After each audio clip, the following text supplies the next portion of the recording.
Il manquera assurément à ses collègues et davantage à ceux membres du bureau lors des prochaines sessions.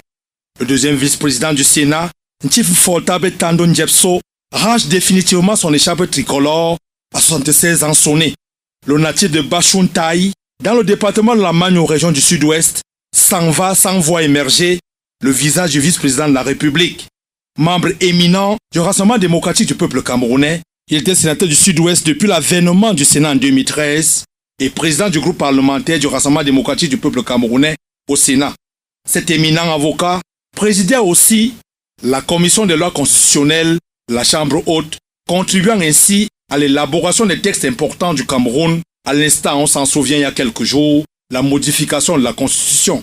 Sa disparition suscite une vive émotion dans la classe politique nationale qui perd ainsi une figure d'autorité et de leadership. Au-delà de ses responsabilités institutionnelles, ce fervent partisan du président Paul Biya était aussi une personnalité influente dans la zone anglophone, laquelle jouait un rôle central dans les sphères traditionnelles, dans sa posture d'ancien président de la conférence des chefs traditionnels du Sud-Ouest. Son engagement pour les questions d'unité nationale et l'éducation avec ses appels au retour à l'école et à la paix était sans pareil.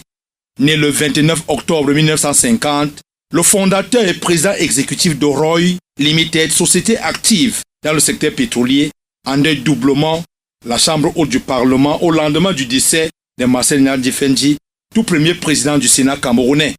Celui qui de son vivant a reçu la bénédiction papale pour son appui à l'Église du fait de sa philanthropie, rejoint ses ancêtres au lendemain du séjour papal en terre camerounaise.